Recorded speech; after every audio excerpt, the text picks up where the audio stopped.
Morning. How are you today?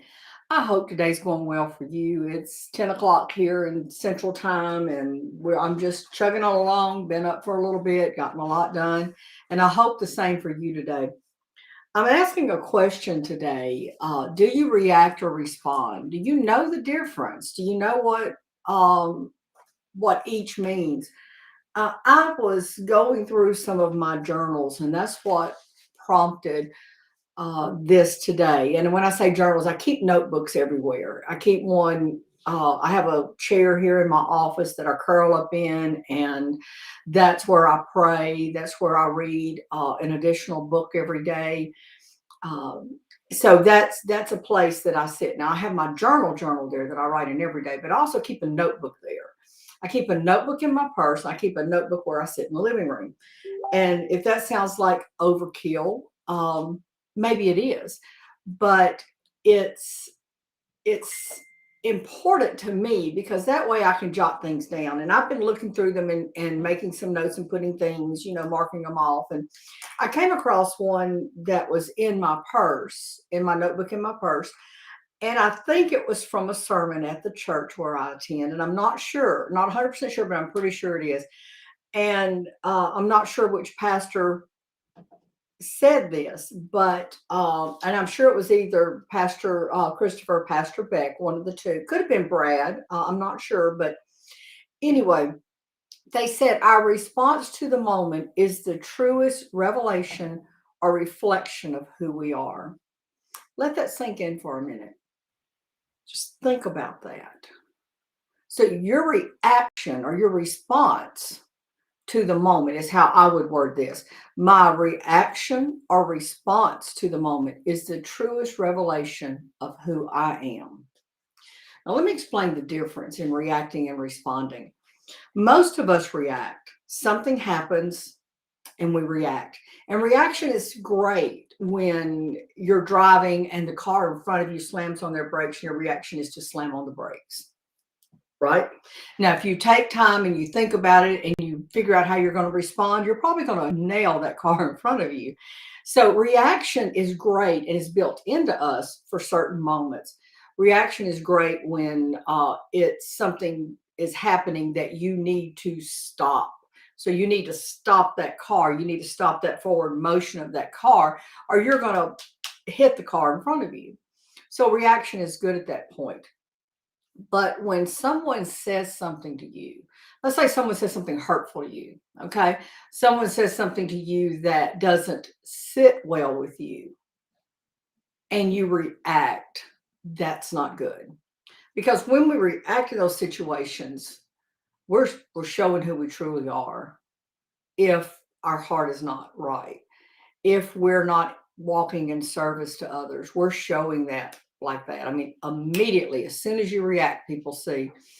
If you flare up and you come back at them, maybe you choose to use words that aren't kind or even curse words. Whatever you do in reaction to something someone does to you or around you or to someone you know and love, that reaction shows what's truly in your heart, as does response.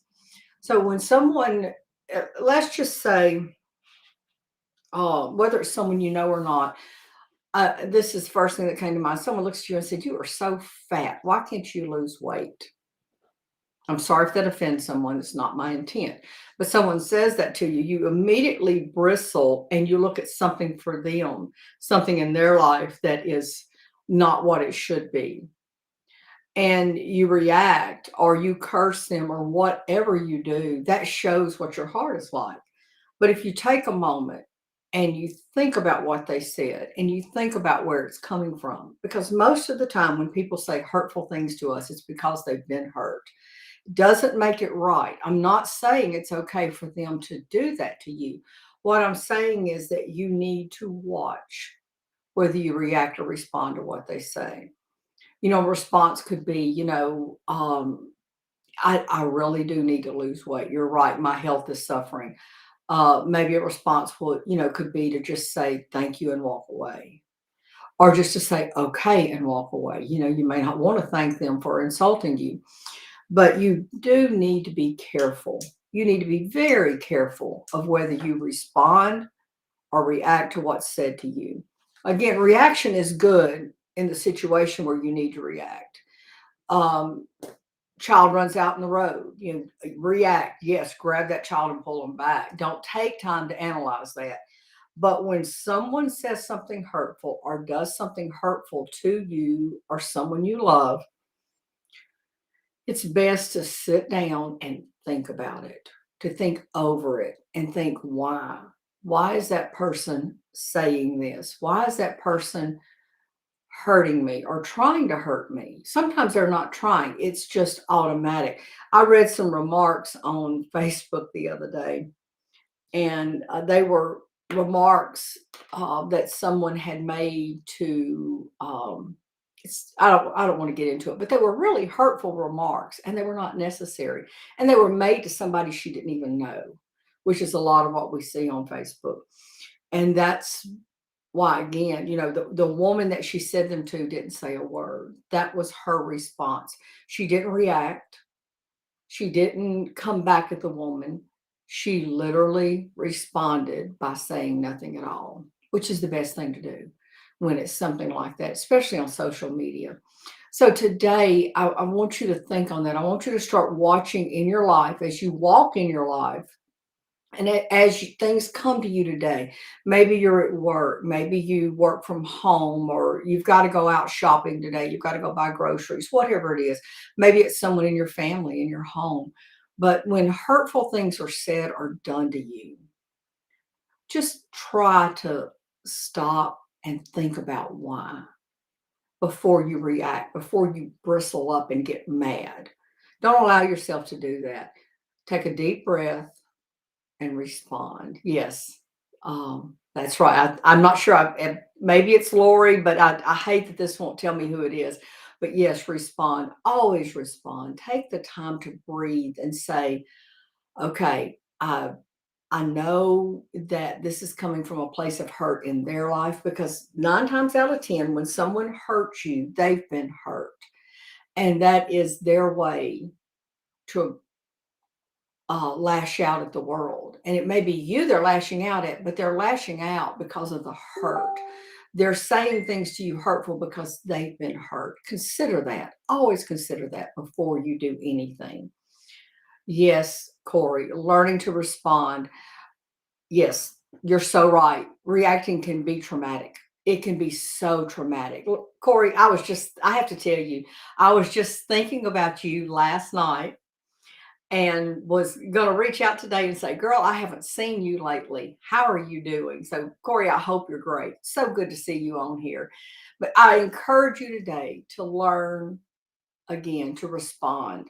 And remember that whether you react or whether you respond shows who you truly are in your heart, who you truly are. I told someone today that someone said something to me about my heart. I won't tell you what it was, but I said, I am a work in progress. It is an effort every day. I have to every day determine that I'm going to work from the goodness of my heart. And I do it every day? No, no. Are there times when those thoughts go through my head and I think things I shouldn't about other people? Are there times that maybe I say something I shouldn't? Yes. I'll be perfectly honest. Yes. I am a work in progress. When I come out here and talk to y'all every day, I'm talking to myself as much as I'm talking to y'all. I'm going to get off of here. I want you to think about that again. Think about what was written down. Our response, I'm going to word it a little differently. Our reaction or response to the moment or the moments in life are the truest revelation of who we are, or are the truest reflection of who we are. Remember that what you do in that moment is going to be left with that person that you say it to, that you do it to. I love you. More importantly, God loves you. You have a blessed day.